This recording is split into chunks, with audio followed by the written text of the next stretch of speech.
Hey. Just take a sip of my root beer. Oh, I forgot to check the audio. Let's just go. Let's just continue, and if it's terrible, guess who has to pay for it later? Both of us. Anyway, this is my pod. Oh my god. I have a podcast. You're listening to it. Okay, I need to chill. This is the second coffee I've had today. So, yapping hours be starting now, even though it's only 6. It's literally 6. This is the earliest I've ever filmed an episode of this. I'm notoriously only film this in the middle of the night usually. So, anyway, okay, so I haven't done a podcast episode in a minute, and so today I just wanted to yap about some new music that I want to put you on to. Not just mine. I mean, we'll talk about my new song a little bit, but there's some other very exciting things that I want you to hear about.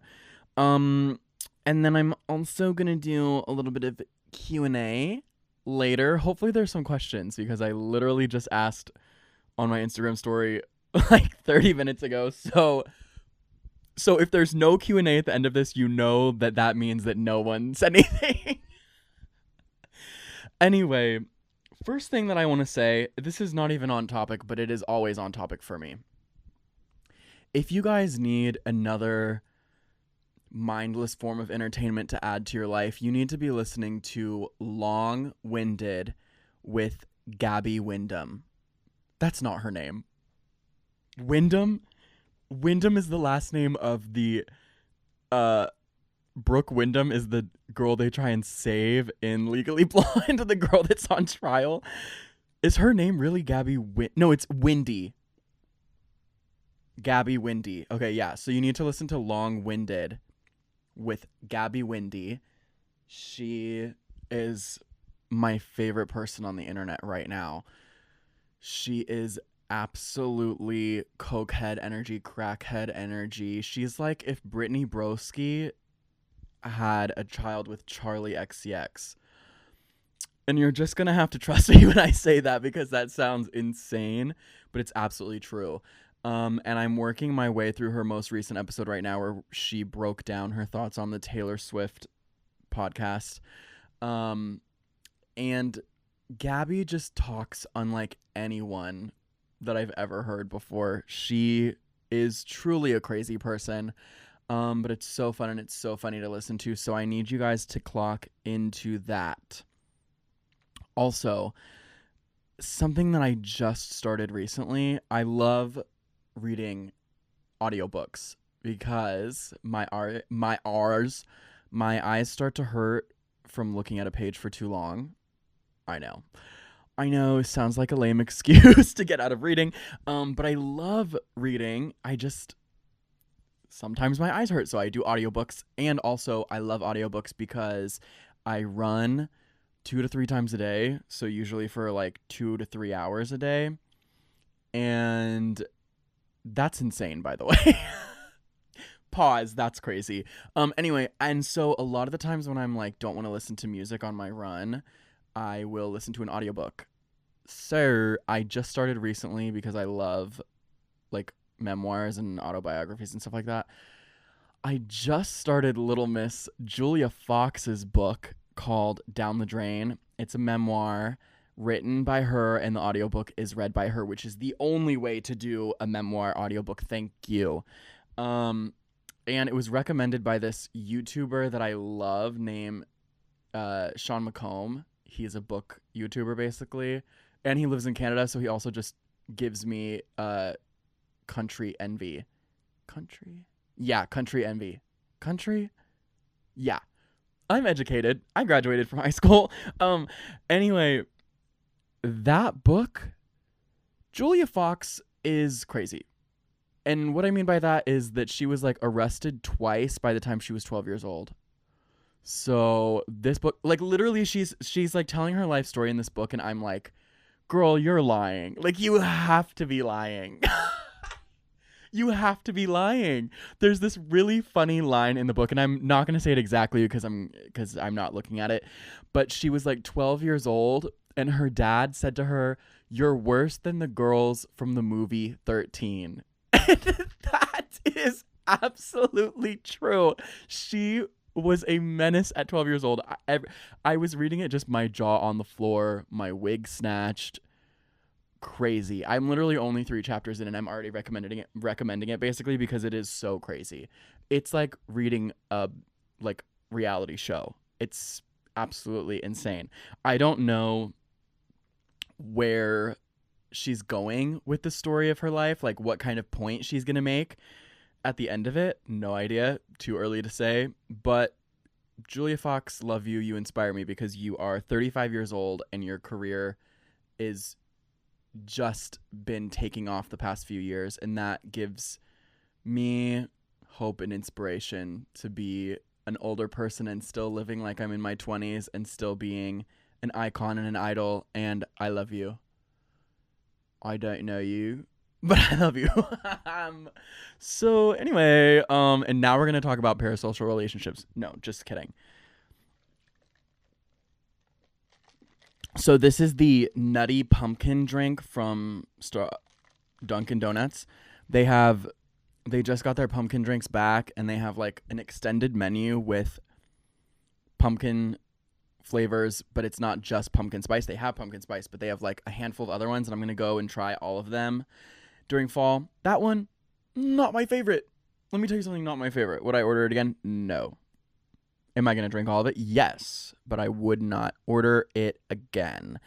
And when I was ordering it and I got the low balance alert from my bank, did I question everything? Wouldn't you like to know? Anyway, let's get on topic. Because none of these things were written down in my notes.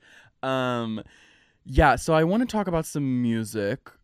Okay, some recent music. And I'm going to start with talking about Adela. Now, you know Cat's Eye. Okay, great. And you may or may not know that Cat's Eye was formed from like a K-pop label came together with an American label, and they hosted a 2-year-long training camp for trainees, basically like the K-pop industry does. And at the end of the 2 years, they had a competition show to decide who the members of the band, the group, was going to be, and that's how Cat's Eye was formed. There's a whole documentary on Netflix about it. If you're interested, go watch it. I watched it all in 2 days.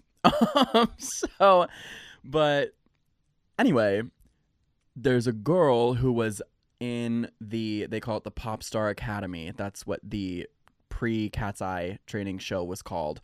There was a girl on that show who, for the entire 2 years until they like started eliminating girls, she was the number one pick by far.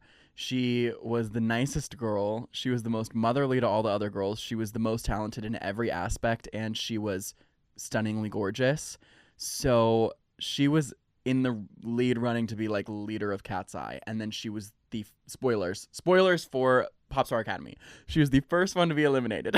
So I was mad as hell, okay, because she was my fave. Well, I love Laura too, and I love all the girls in Cat's Eye. Anyway, not important right now. When they eliminated Adela and everyone was shocked and gagged, the label basically said, "We have always seen Adela as a solo act, not a part of a group." That is some corporate BS. I'm sure they just were trying to say that to make her feel good. However, she took that and ran, because now she literally just yesterday released her debut EP. Honey Boo Boo, listen to me right now, okay? Because this woman, she's got bright pink hair. She's got body yaddy yaddy. She is 23. Fact check me, because I don't know. I think she's like 23, maybe 21. I have no idea. I'm not gonna lie. But Her music is very dance pop, electronic pop. She to me gives a mix of Addison Rae and Slater because she has a very Addison pop like voice, but with some of Slater's more club type beat and a little more nastiness, rough around the edges feel. And she literally just debuted. This is her first project, but the producers on this EP are crazy. One of which is Grimes. Hey, so Grimes is like the most successful female producer in my book, at least, or at least right now she is. So kind of crazy first project poll to have her on there. But one of her other producers is named Zone. It's Zhone. And I went to like, anytime I find a song that I like, I usually find the producer on Instagram and follow them. I don't know why. But so I looked and I was already following him when I found Adela's EP. And I was following him because he produced Rush by Troye Sivan. And he produced Joyride and some of the other songs off of Kesha's new album. So that's insane. And he also produced the Talk Talk remix from Brat with Troy and Charlie. So another very crazy, like, this is her first project. And she's working with Grimes and someone that produced Charlie XCX, Kesha, and Troye Sivan. Like, you go, girl. You did that. Also, her bio on Spotify, I don't know if it's her bio anywhere else, but it says, born to be solo. You tell those executives, honey. You tell them. You make them mad. You make them jealous. But low-key, I do like her more than Cat's Eye. I'm not even gonna lie to you. I'm not gonna lie to you. She's just a little bit more for me. You know, she's for the guys, if you will, the club kids. But I still love Cat's Eye. Hello, duh. And my favorite members, since I know you're asking, I love Lara and Manon the most. But I love them all. Danny's my next favorite after that. Sorry to all the Asian girls. You know I love you still, but like, I don't know. We just got a little something crazy with those other three. Especially Laura. I just saw this TikTok. There was this TikTok going viral of like, they all wore matching tracksuits to the airport for some godforsaken reason. And they had like paparazzi waiting for them to take their picture. Duh. And so they walk by one in this TikTok, and you see the moment that they start posing for the paparazzi. And Lara Raj, I think that's her name, she does not even acknowledge. She just adjusts her glasses. She does not clock. She just gives a nice little tiny smirk, and she continues walking. And she's that girl, and I love her. And I'll probably never meet her. Well, Conan Gray met them, and so maybe I can someday. And we'll make a TikTok where I say yes. That's my career dream, is saying yes to Lara and then the Met Gala in that order. Anyway, so definitely listen to Adela's new EP. I forget what it's called, but her name is spelled Adela, and she has pink hair. So really easy to find. Okay. I want to talk about Wishbone a little bit, but I'm not going to spend a lot of time because there's literally a whole video you can watch where I talk about Wishbone. But the reason I want to update you is because a lot of my opinions have changed. Well, they haven't really changed. Just things have reordered since I've listened to Wishbone more. Duh. And so the songs that were like my favorites and least favorites on my first listen have already completely changed very drastically. So just sending you an update. Still my favorite album by Conan. I literally bought the vinyl from Target like the day it came out. I love it so much.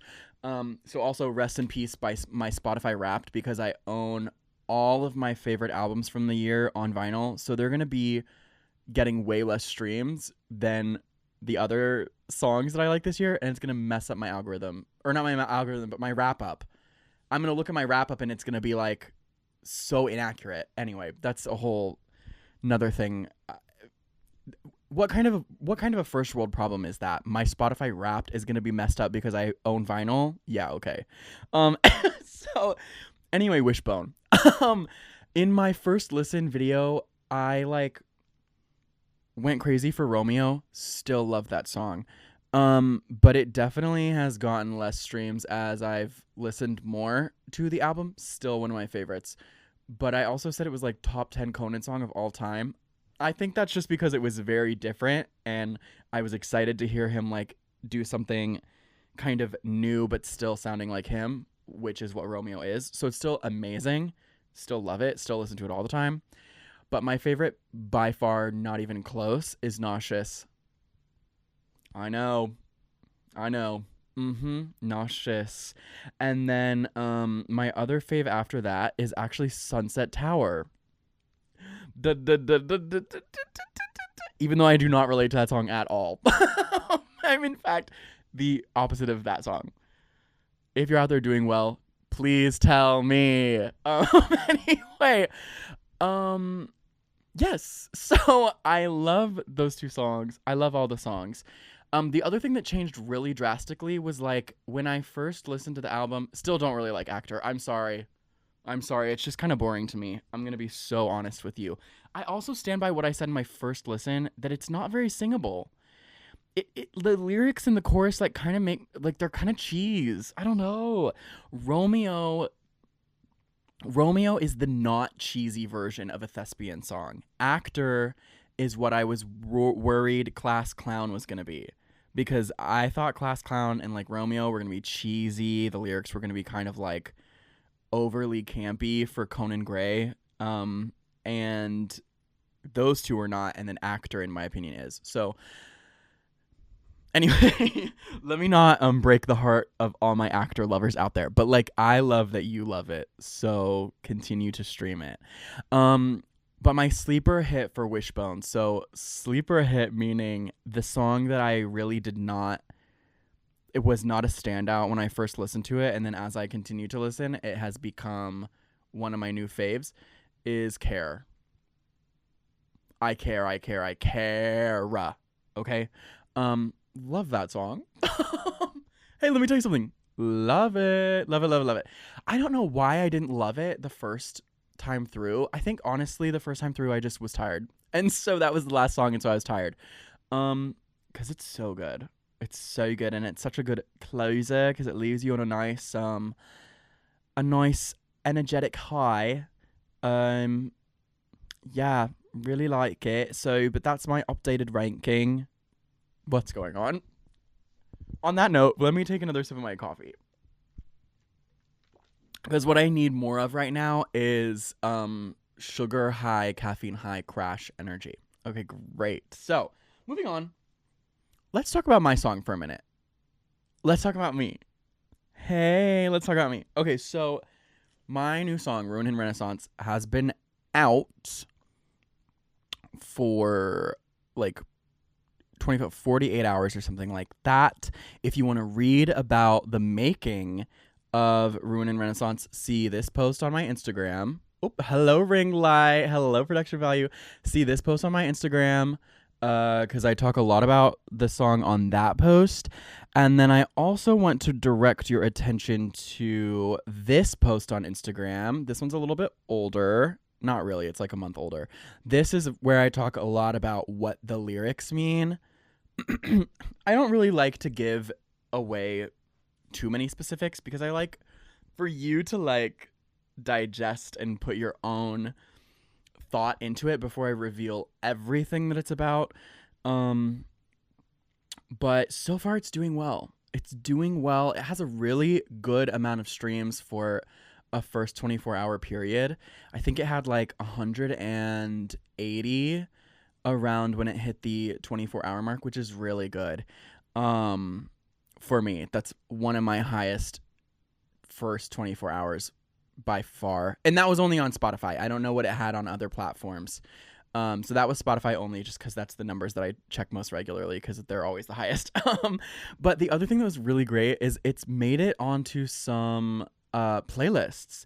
So one playlist that it got added to, because I submitted on something called Submit Hub. So if you're an artist and you want to be on some playlists or whatever, go to Submit Hub. Recommend. But it got added to some playlists on that I pitched to, and one in particular is like a pop playlist. I forget what it's called. It's like a bedroom pop playlist, because the song is a pop song, but it's like kind of on the more chill side. It's still energetic, but it's it's like bedroom pop a little bit. It's kind of an indie pop. It's a little bit of an alt pop. Okay, the song is up to 250 streams right now on Spotify. That's so great. Also, I'm lying to you because the playlist is just called Popland, so I guess it's just pop anything. But anyway, it got added to that, and it's already gotten like 25 streams from that playlist. So go off, and it got added to a couple of other ones. But that just happened today, so I won't see the stats on those for a minute. But one of the playlists that got added to today has like 30,000 followers to the playlist. So hopefully those people still listen to the playlist. But yeah, so it's doing pretty good. If you're listening to this and you have not listened to Ruin in Renaissance yet, okay, so you hate me. Please listen to it and please add it to a playlist. Please post it on your story. We are really working that algorithm out right now, honey. And if you didn't know this, kind of the way that this works for like small artists is the algorithm on Spotify. I'm only going to speak for that because I only know about Spotify. When you have something like Release Radar, that is made algorithmically for you. And so I get streams on that as soon as this song comes out, because if you're following me on Spotify, it's going to put my song in your Release Radar playlist. However, stuff like radio playlist, that's also customized by the algorithm, and a couple of other algorithmic playlists that you get on Spotify, like that aren't editorial. They're just made by the algorithm, the AI. Hate that, Spotify. Please hire real people to make your playlists. Thank you. But anyway, that's not the point of what I'm talking about right now. So we're going to move on. But in the past, when I've had songs added to a lot more of the like radio playlists, and the radio playlists really get me some streams. I remember like one day on Prom King, I got like 350 plays from the radio algorithm playlist in one day. And I might have gotten higher than that at some point too, because that song had some really high peaking days. But like, I remember specifically one time that I got 350 in one day just from that playlist. So when they add your songs to playlists like that, it usually happens the following weekend of the release. Especially for small artists, because the algorithm is looking to see how many streams and how many playlist ads you got in that first week period. And I think if you get enough, or the algorithm notices you, it adds your song to stuff in the weekend following. So this first week is really important for my new song, because hopefully next Friday, the algorithm will pick it up and put it on some radio playlists, and then I will go crazy famous and be performing at ACL next year. So if you have not listened to the song, please like it, please save it, please add it to a playlist, please show your friends. If you stream on Twitch or something, put it in your Twitch stream, send me $1, but yeah, hope you love it. I love it. And I'm not going to give away too much, but I do want to give you the exclusive You Listen to the Podcast sneak peek. So I just want to tease a little bit of what's coming up next. I do have another single that is going to come out probably in November. Okay, so we have a minute. Sorry about it. But you're going to get a lot of content before that in multiple other ways. But you'll hear some snippets, very soon. I have some fun plans for this next song. But I want to tell you just a little bit about the vibe. So this song that just came out obviously is very poppy, very happy, upbeat, like coming of age film, the tea. This next song is also very energetic, but it's a little more angry. It's not necessarily yelling though. Like, it's not yelling, but like it's a little more moody, it's a little more angsty. It is a pop rock type of song. But it's different from all of my other pop rock songs that I have released, because it's not campy. I mean, it has like one or two campy lines, but it's very serious pop rock. Think way more like Willow Smith type energy. That is what it's gonna be giving, and I'm very excited about it. So clock in, get ready to gag. And on that note, take a shot of your energy drink or your coffee every time that I do something on unhinged. And then I will do it with you so that I become more unhinged. Okay. Anyway, let's move on. What's written on this page? Because, like, give me some direction. Oh, yeah. Okay, so now is when we find out if I have Q&A questions to answer or not. So, literally opening Instagram for the first time and looking at these for the first time. So, oh my god. Okay, so there are questions. Okay, wait. So, what should we answer first? Okay, we were already talking about me, so let's continue talking about me. Okay. Anonymous MILF 796 says, favorite song by Ethan Rink. Why didn't you just say, what is your favorite of your songs? Favorite song by Ethan Rink, either released or in the works. Oh, I love this question. Every time this question comes up, So my favorite song that, my favorite songs that are released, we'll start there. My Ghost is the first song that I ever released, my debut single, still one of my faves of all time. Sleeper Hit from my discography that I love is one that is like one of my lesser performing songs. It's called Rip Me to Shreds. It's off my Halloween pop EP. And the reason I love that song so much is because the way that it turned out is like, I mean, every song turns out like how I want it to turn out, but that one specifically sounds like identical to how it sounded in my head when I was writing it, and it translated in production so flawlessly. And I just love the production so much, it's not even funny. It's criminally underrated in my discography, probably because it's by far my most angry and angsty song, so it's not for everyone. I'm looking at the poster for that song hanging up on my wall right now. Hi. Anyway, so I love those two songs, and then I also love Superstar. Like, people be hating. The whole EP I love. And also I love Stacey's Brother so much. The lyrics in that are just so good. And I just said how I don't like extremely campy lyrics for Conan Gray, but I love extremely campy lyrics for me, okay? And that song, the lyrics are just so good. The lyrics are so good. The production is so fun. It needs to be in a summer comedy. It needs to be in like a Scary Movie, like Scary Movie the franchise, or like a franchise like that, like a horror comedy movie. It needs to be so bad. Like, please, I would love to write a song for a movie. Please, someone sell me rights to do that. I don't know how that works, but I need to do it so bad. You don't understand. I'll do it for free. I'll write you the best song for your movie for free. I don't care. Put it at the end of the credits. It'll eat. Okay, just trust me. Just trust me. Just trust me. And then unreleased, I'm really giving you the tea. So if you're still here 30 minutes in, congratulations. By far my favorite song that I have in the works right now is called Poster Boy, and I'm not going to tell you anything about it.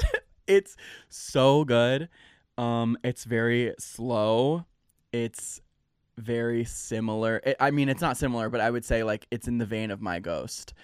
And it's incredible. It's over 4 minutes long. Tea. Oh my god, tea. It's very Ethel Cain inspired, but in my own way. And me and my producer love it, and my producer's wife Kirsty, who's on Rune and Renaissance, we all love it so much. When we were working on it, we were just like scalped the whole time. It's genuinely so good. I can't wait for you guys to hear it. But you simply will wait for a while. So yes, so that's that. What other questions? I know that I saw someone say favorite coffee spot. If you live in Austin, this is relevant to you. If not, I'm sorry. In South Austin, there is a coffee cart called Rain. No, that's not what it's called. It's called Milk. Oh gosh, I'm gonna have to find it. Hang on. Excuse me. It's like Milk. Okay. Milk and honey. Oh, see, that's like funny because I thought that was what I thought it was called, but then I was like, wait, no, isn't that Gabby Hanna's book? Or not Gabby Hanna, but Ruby Carr, whatever her name is. But yeah, so it's Milk and Honey Coffee Co. And they are a coffee truck in South Austin. Look them up on Instagram. Love their coffee. And then also in Georgetown, there is a coffee cart called Lost Horse Coffee. I haven't been there yet, but I follow them on Instagram because I want to go really bad. And their menu is insane. The drinks look amazing, and they have some of the coolest flavors that I've ever heard of. And they'll post like reels of their drinks, and their drinks are so pretty. Like they have inclusions and stuff like that. Like they are bougie over there, but everything's probably really high quality. And since they're like a small business, really need to support them. So I'm getting you onto them even before I've had it, but I'm going to be going very soon because I've been desperate to check it out.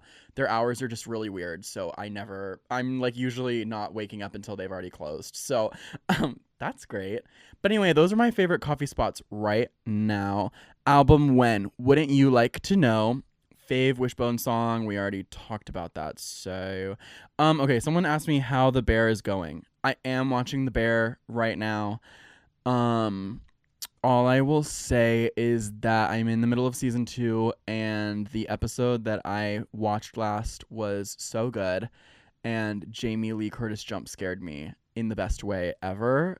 I love you, Jamie Lee Curtis. So it's going good. It's going really good, but I'm scared because literally everyone has told me the show gets worse, and I'm like, why didn't you guys tell me that before I started? Because I probably wouldn't. I probably would not have started it if you told me that, but that's probably why they did not tell me. But anyway, favorite energy drink, definitely the Peach Alani. I'm sorry. It was like one of the first ones I tried on my TikTok, but it's still my favorite to this day. I tried to get the Witch's Brew today because one of my friends recommended it for my little TikToks. They were out. Every store ever is out. So if you find one, please buy it for me and drop it off in my mailbox, and I will pay you back the $2. Okay, greedy. You asked me to pay you back? Okay, right. Isn't it just a gift? Someone asked me, how is running going? What inspired you to start that? Well, when I was working at Dutch Bros, I started working there when I was the most fit I've ever been in my life. The body was tea. Okay, the waist was snatched. If you saw a gust of wind with a speck of dust in it, that was me passing by. But then I started that job and they treated me terribly, and the job is a cult, and they work you really weird and expect you to do a lot of stuff that is really energy consuming, but then they also don't give you a long enough break to eat. And so what happens is you are forced to drink endless free coffee that you get on shift. You can have as many drinks as you want when you work there. So you drink so much caffeine and sugar because you have to be running around and interacting with people and giving every customer a 5-star experience as your best friend for the 10 minutes that they're there because they don't want to leave. And then the line is clogged and then everyone hates you. Anyway, can you tell I loved that job? Can you tell I loved it? No, anyway, so I had so many shift drinks while I was there because it was literally the only way I could get through a shift was because I needed the caffeine and the sugar, or else I would have been fired because I would not have been giving enough to the customers. Except they would have never fired me because I was too good at that job. They wanted to so bad, but they couldn't. Yeah. Anyway, so I gained so much weight while I was at that job. Great. And then I quit, and then I gained more weight because I don't know, I just was being lazy. So I started running so much because I wanted to lose weight, but then when I started, I realized that it was like my favorite time to process and like think, and it's also getting me outside for multiple hours every day, and that has been life-changing. Like, you need to leave your house every day. Every day you need to leave your house. And so now I run consistently every day. It's about being consistent, and I have times that I go every single day. Like, it's crazy. and I love it. And it's my time outside. It's my music time, my audiobook time, my thinking time. And I've lost so much weight, literally. I just also started lifting weights again and doing some like very small ab stuff, like every day as well, in between my evening and night walk is when I do that. So I'm ready to be a gym rat. I'm ready to be Mr. American Buff Built 2025. And I'm ready to slay all you bitches down with the body. So get ready because the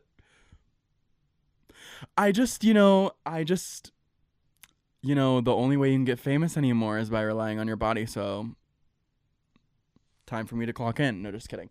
So that's why. Hope that was really inspiring. Okay, so this question says, I haven't even read these, so like I'm literally reading this and I might be like, man, I don't even want to answer that. What was a major inspiration of your most recent release? And then also, what was your favorite release ever? Not answering that, I already answered, but I will answer the first part.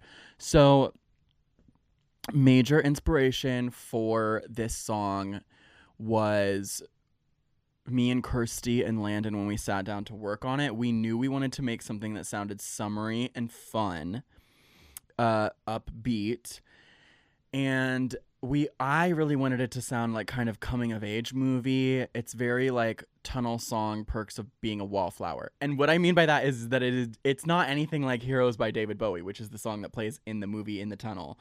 But it's a song that you could play going through a tunnel, like in Perks of Being a Wallflower. That's what I wanted it to sound like. We also were really inspired by, because we all love Ethel Cain, like me and my producer and his wife, we all love Ethel Cain so much. So we were inspired by American Teenager, but ours is different, obviously, way more pop. But yeah, we just really wanted to make like a happy sounding poppy summer song, and I think we were incredibly successful. And then inspiration lyrically was just like pulling from, like I said in my Instagram post that I already said you could go read, like I just was inspired by what was going on in my life. And so the lyrics are kind of like, I mean, they're not sad by any means, but they're like not necessarily like, they're not happy or sad, they're just like serious. I don't know, like the song is very fun and easy to digest. Like the production is very just like na na na na na na na na na na, and then the lyrics are kind of like, oh, let me think, let me mull it over, you know what I mean? And I love that. I love when the song is giving poppy yes and the lyrics are giving sad boy hours. Love the juxtaposition, and yes, so that was what inspired that. Also, my favorite coming of age movies are, I do love Perks of Being a Wallflower, but also Bones and All. That is a huge inspo right now. Love that movie. If you have not seen it, I would recommend, but also look at the trigger warnings because they do eat people. No, you heard me right. Yeah, they eat people in that movie. So kind of disturbing. But anyway, are you ever going to watch all of the videos I've sent you on TikTok? Okay, so a lot of people have been asking. I do have 300 unread messages in my TikTok DMs right now. Yeah. So that's really scary. And will I watch the ones that you sent me? Yes, I will. I watch all of them, but it's just in my own time. And am I trash for that? Maybe. But doesn't mean I love you any less. So I am sorry though. I am sorry. Please continue to send them to me. Please continue to send them to me. Because I've also been working on correcting and shifting my algorithms on every platform, because pretty much all I ever got on like literally every social media platform was thirst traps from gay men. And I'm so over that. Like, I don't want to see that anymore. I really never wanted to see it, but I fell into it. It attacked me. It's a plague. The boys, these gays, they're trying to kill me. Please, you need to watch The White Lotus if you've not. I'm very serious right now. Please watch White Lotus.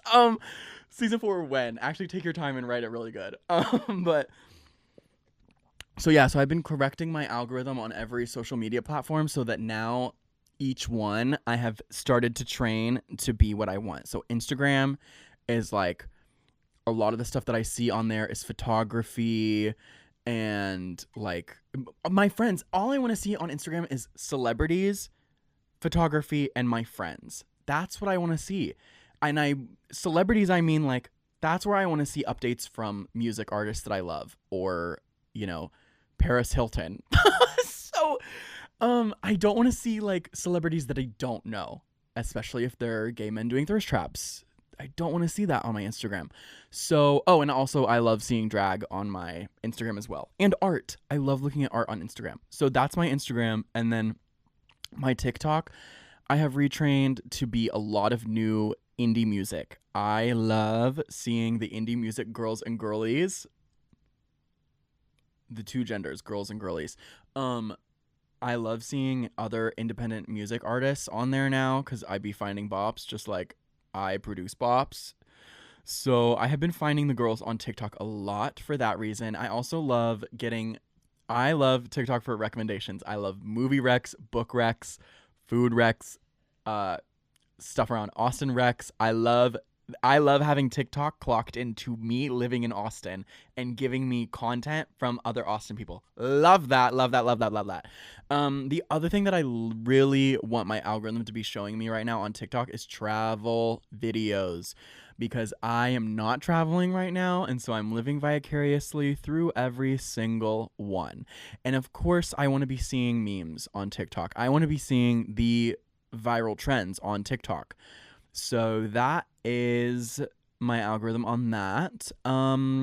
And Twitter is basically, terrible. So I open it very infrequently. Facebook is even worse. I never open that godforsaken app. But on Twitter, my algorithm and my feed is mostly movie updates, video game updates, music updates. It's just updates. Twitter is my news feed, and by news I mean pop culture. Also, Twitter be having memes before anyone else. If a meme trend is happening, I see it first on Twitter, girl.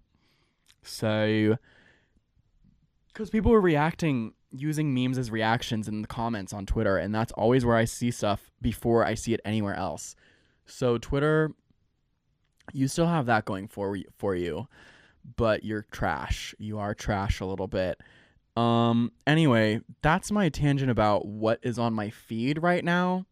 So really glad we talked about that. Super compelling and really time sensitive issue that needed to be addressed. But anyway, that's all. So